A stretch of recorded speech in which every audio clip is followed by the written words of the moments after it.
This is Rap the News, and I come from poverty. My parents' parents and parents' parents was poor, and so basically it ain't easy to get out, of poverty. Nobody's paying for your college or anything else, and basically you just trying to survive. And when you trying to survive, when you get out of school, you got to go to work. And so basically we was talking about fleeing Babylon, and sometimes you got to understand salvation is fleeing Gentiles and salvation is fleeing hell, escaping the hell fire. That is salvation, and you need deliverance. And then God says deliver yourself. And so Zechariah 2:7, deliver yourself, O Zion, that dwellest with the daughter of Babylon. Deliver yourself. So we got to be saved from ourselves, and we got to be saved from the others, because Gentile come in white, black, yellow, green, and brown. Job 28:28 is what I read yesterday. And unto man he said, behold, the fear of the Lord, that is wisdom, and to depart from evil with understanding. So what we're looking at right here, this greenhouse, it used to be beige when we lived there. The Mexicans, when they moved in, they painted it green. Till it's just ugly as shit. But they want it to be that way because they always doing something illegal back there. So I lived in the back with the Mexicans. They played that Mexican music super high, and they told me they play that Mexican music super high like that because they know you hate it and it annoys you, and they want you out of there. They want Mexicans in there. And so that is what we were dealing with. In the middle was some faggots. Towards the middle of each side then was it was like a bunch of houses with single mothers in there and a bunch of kids on the county. And so now you're looking at the back wall of where I lived at. So we got the greenhouse to the left, that's where I stayed, and then it's a brick wall. You ain't getting out of there. You can only go forward. Behind us is an alley, and if gang members, and they ain't that dumb, they know how to kill, they know how to do wrong shit, they're gonna wait you out because they know you gotta hop that fence. And when you hop that fence, just like the police and the gang members, they do the same thing. They both murderers. They're gonna shoot you coming over that fence, so they land and wait. They ambush you, they know you're gonna run towards the back, and then when you try to hop the fence, they're gonna end your life right there. We lived in the murder capital of the damn world right here in Long Beach, California. People think it's a joke, but it ain't no joke. So I'm showing you my hood today, and then I'm gonna show you my hood in the news. Okay, right here was the only way out. The house to the left right there is where the homosexuals lived at. And there's a bunch of homosexuals doing homosexual things, and you got 9 kids. You think your kids need to see that shit? No. And then to the right, they playing my neck, my back, my pussy, and my crack and music like that. They always playing some sick, foul music. You think your kids need to hear this shit? When people saying just sit and don't flee Babylon, they ain't living where you living. They didn't grow up like you grew up. They must have had something, And then right here, and when you finally go out of the courtyard right there, it's a gay church. That church was gay. The pastor was gay and the people was gay. Now, how's that helping? You got a church on every damn block right here in Long Beach. To the left is Martin Luther King, and then the Martin Luther King Park is to the right. And this is where I'm staying at. Right here, the gray house and the beige house is where the shootings were happening, and this is who they were shooting at. But they shot a little girl up in here. They shot a bunch of dudes up in here. White girls moved in that gray house right there. And when you get a bunch of white girls dating black men, it's murder, And in the beige house, some of them people was dating some of them white girls, and it was murder, And the reason why the beige house looked better and newer is because they firebombed it. They Molotov cocktailed it and set it ablaze. And so basically they rebuilt this house, but it was on fire. I watched it burn down. And so this is where I stayed at, and it's gang members. We got the Mexicans, the West Side Longos, and all kind of. We got the tiny little rascal freaking Asian gangs. It's a bunch of Asian gangs, Cambodian gangs, Vietnamese gangs. And you think these Vietnamese is ruthless as America when they went over there to Vietnam. Tell them how ruthless these damn Vietnamese are. And so you also got the black gangs, the Crips, the Bloods, and this and that and that. We were surrounded by gangs, me and my children, and then whores, prostitution, single mothers, drugs, you name it. You have to escape that shit if you have any sense. Now let's take a look at what actually is going down in Long Beach, and it's recorded by the news. It ain't just me running my mouth. A Long Beach family has been torn apart by gun violence. A mother and daughter are being warned tonight after both were shot near 9th Street and Locust Avenue, just east of the 710 freeway last night. The husband and father says a man just walked up to them and opened fire. Was found shot to death in the parking lot of a Jack in the Box in Long Beach. CBS 2's Cara Finstrom is live with new details about the victim. And Cara, you just spoke with the family? I did, with his father, and we've just learned that the man killed is 20-year-old Guy Alford. He was a well-known football player in this community, and he was shot and killed just behind us here at that drive-through Jack in the Box. He was a star last year on the Long Beach City College Vikings. He was working towards playing for a Division I school.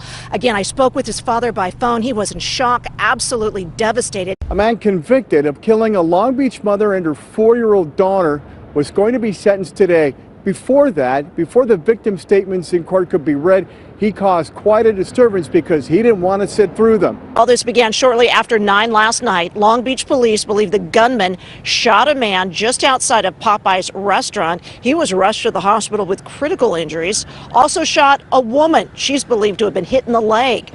Several officers responded. Investigators say when the suspected shooter came out of the neighboring liquor store carrying a shotgun, one officer fired. At that point, they say the suspected shooter fired at least twice at another officer driving up, hitting his patrol car. We're following a developing story out of Long Beach, California, where multiple people have been shot at a local business.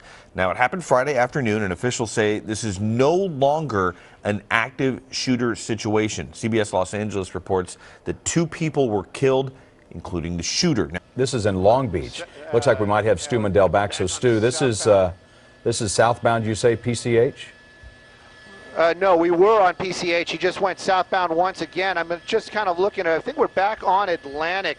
It might be Long Beach Boulevard. And making another sharp turn there. Every time we give a shot out of location, this guy's going to make a turn, it seems like. Here we go back into like a little bit more of a residential neighborhood. If you know the Long Beach area, you can see how they have this parking out here around the apartments. It gets very, very tight.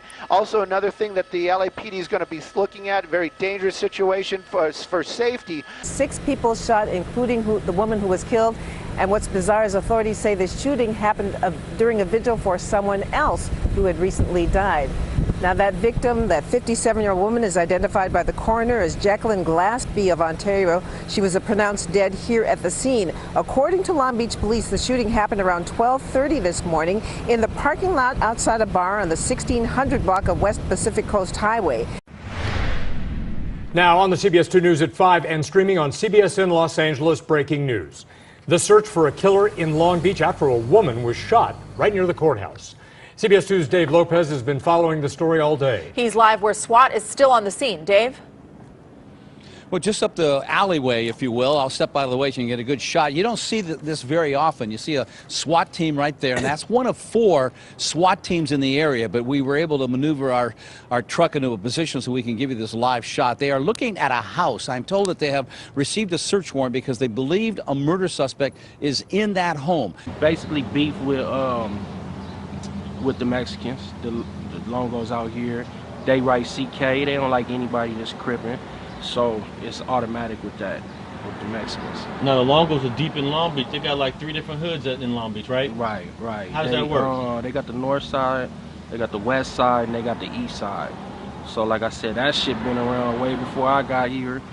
And they basically, I don't know what happened. If it was a drug deal went bad, some of the OGs, the big homies, the G homies said, I guess they used to deal business with them back in the day. I don't know where the shit went wrong. I think that shit fucked off behind the penitentiary shit and all that, like MA, Mexican Mafia, so you know shit. Today, we're driving all the way down to Long Beach. There's a kid named Stupid Young from down there, and he's gonna take us all over the east side. So what do you claim exactly? Asian Boys. ABZ, yeah, is one of the biggest Asian gangs. So we're gonna stop. It's a little bit dangerous to stop, but we're gonna just stop. This is where my brother died He died actually on the street, but we couldn't keep on the street. And then he died like a couple feet away from right here.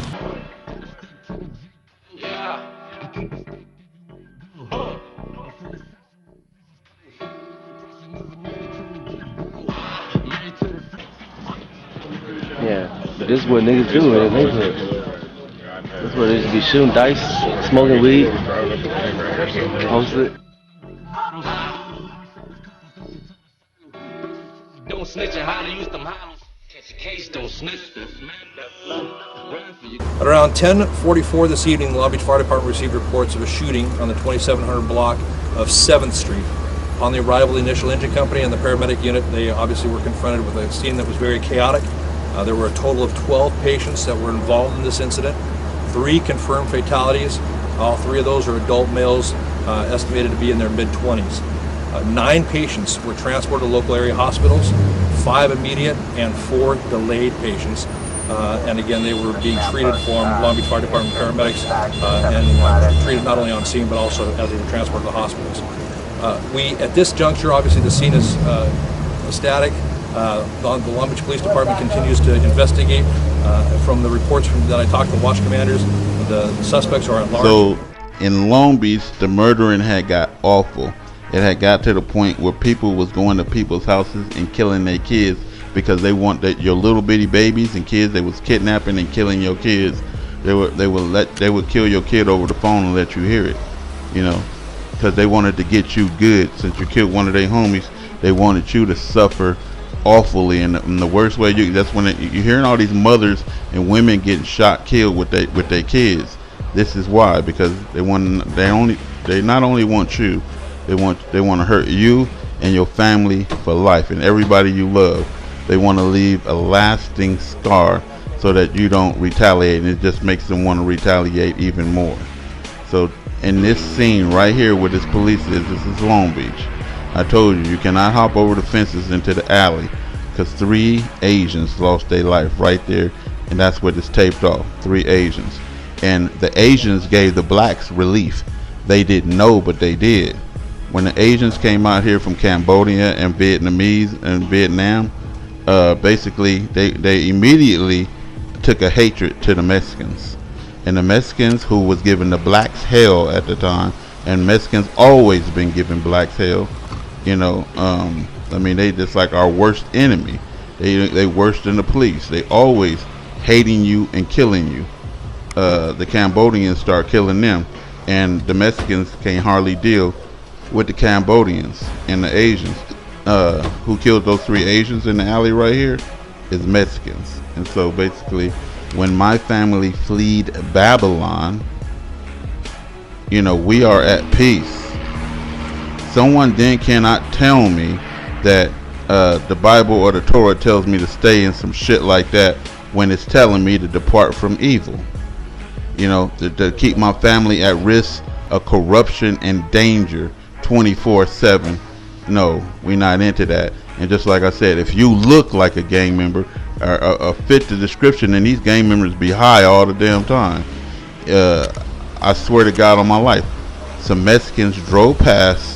I was on PCH about to make a right turn, and I was on Atlantic about to make a right turn on PCH, and some Mexicans pulled up in a car. They rolled down the window. They stuck out a 22, a long rifle 22, and they shot. And they usually use shotguns to do this shit, to initiate a Mexican into a gang. And it's a whole lot of gang members. They have to murder somebody to get into the gang. And so I was at the top of the list of the murder that day. And right between the front window where my window rolled down and where the back window rolled down, the bullet went right in between there and missed me, but they shot directly at me at close range. And I ducked down in the car and act like I got hit, and they drove off. And then when they drove off, then I proceeded to go around the corner. You can't call the police, you can't do shit, and you just almost lost your life on a fucking street corner. So when God say some of us have to escape Babylon, we do. And then people need to understand this. So when we got out of that house, this is the house that we moved into temporarily before we went to the wilderness. And we absolutely loved this house. It was huge. It was big enough for us all. And it was a big difference from where we came from. And so this is where we eventually moved.